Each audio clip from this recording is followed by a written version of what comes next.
Namaste. Subject Chartered Account CA Entrance Exam. Paper 3 Business Mathematics, Logical Reasoning and Statistics. One paper, 2 hours, 100 marks. Chapter number 1 Ratio and Proportion, Indices, Logarithms. Question bank 1A Multiple choice questions. Select the correct option out of the 4 given options. Problem number 20. Arun earns rupees 80 in 7 hours and Varun rupees 90 in 12 hours.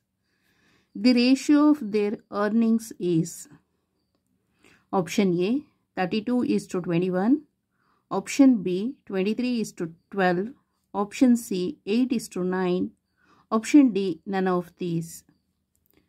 Problem number 20. Arun earns rupees 80 in 7 hours. Arun ಅನ್ನೋನು 7 ಹವರ್ಸಲ್ಲಿ 80 ರೂಪೀಸನ್ನು earn ಮಾಡ್ತಾನೆ, ಸಂಪಾದನೆ ಮಾಡ್ತಾನೆ. And Varun 12 ಹವರ್ಸಲ್ಲಿ 90 ರೂಪೀಸನ್ನು ಸಂಪಾದನೆ ಮಾಡ್ತಾನೆ, earn ಮಾಡ್ತಾನೆ. ಹಾಗಾದರೆ ಅರ್ನಿಂಗ್ದು ರೇಷಿಯೋಸ್ನ ಹೇಳಬೇಕು. So earning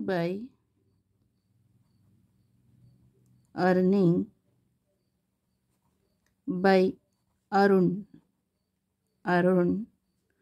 in 7 hours. 7 hours equal to rupees 80. Earning by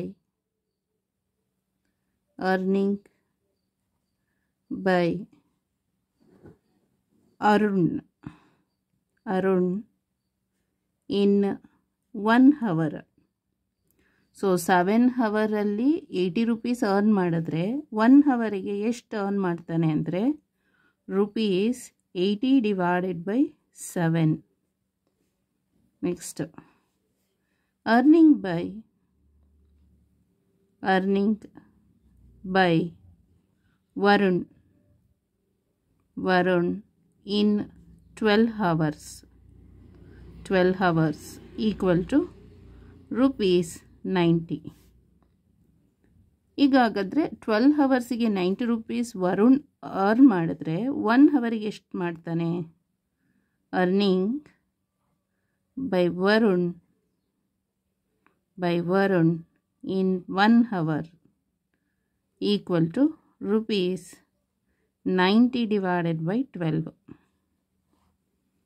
okay, ಈಗ ರೇಷಿಯೋ ಆಫ್ ಅರ್ನಿಂಗ್ಸ್ನ ಫೈಂಡ್ ಔಟ್ ಮಾಡೋಣ. Okay, ratio of earnings equal to, so 1 ಹವರಿಗೆ 80/7 ಇದು rupees divided by rupees 90/12. So rupees cancel ಆಗ್ತದೆ, 0 ಕೂಡ ಕ್ಯಾನ್ಸಲ್ ಆಗ್ತದೆ. So equal to 8 into 12 divided by 9 into 7. So 4 3s are 12, 3 3s are 9 equal to 8 4s are 32 divided by 7 3s are or 3 7s are 21. So ratio formula ಹೇಳಬೇಕು 32:21. So option A is the correct answer. So ಇದು ಯಾಕೆ ಅಂತ ಹೇಳಿದ್ರೆ ಇವ್ರದ್ದು 7 hour ಇದೆ, ಇದು 12 hour ಇದೆ. So ಆಗ ರೇಷಿಯೋನ ಫೈಂಡ್ ಔಟ್ ಮಾಡೋಕ್ಕಾಗಲ್ಲ. ಅಂದರೆ ಸೇಮ್ ಹವರ್ ಆಗಿದ್ದರೆ 1 ಹವರ್ ಮಾಡ್ಕೋಬೇಕು, ಸೇಮ್ ಹವರ್ ಆಗಿದ್ದರೆ ಸೇಮ್ ಯೂನಿಟ್ ಆಗಿದ್ದರೆ ನಾವು ಅದನ್ನು ಫೈಂಡ್ ಔಟ್ ಮಾಡ್ಬೋದಾಗಿತ್ತು. ಸೊ ಈಗ ಈ 7 ಹವರನ್ನು 1 ಹವರಿಗೆ ಕನ್ವರ್ಟ್ ಮಾಡ್ಕೋಬೇಕು, 12 ಹವರ್ನು ಕೂಡ 1 ಹವರಿಗೆ ಕನ್ವರ್ಟ್ ಮಾಡಿಕೊಂಡ್ರೆ ಸೇಮ್ ಡಿಸ್ಟೆನ್ಸ್ ಆಗುತ್ತೆ. ಅದಾಯ್ತಲ್ಲ, 1 ಹವರಿಗೆ ಇಷ್ಟು 1 ಹವರಿಗೆ ಇಷ್ಟು ಅಂತ. ಸೊ ಇವಾಗ ರೇಷಿಯೋ ಫಾರ್ಮಿಗೆ ನೋಡಬೇಕಲ್ಲ. So earning by Arun in 1 ಹವರಲ್ಲಿ ಎಷ್ಟು, ಅರ್ನಿಂಗ್ ಬೈ ವರುಣ್ ಇನ್ 1 ಹವರಲ್ಲಿ ಎಷ್ಟು, ಅದನ್ನು ರೇಷಿಯೋ ಫಾರ್ಮ್ಗೆ ಹಾಕ್ಕೊಂಡು ಕ್ಯಾಲ್ಕುಲೇಟ್ ಮಾಡಿದರೆ 32:21 ಬರುತ್ತೆ. Okay, so option A is the correct answer. Thank you so much.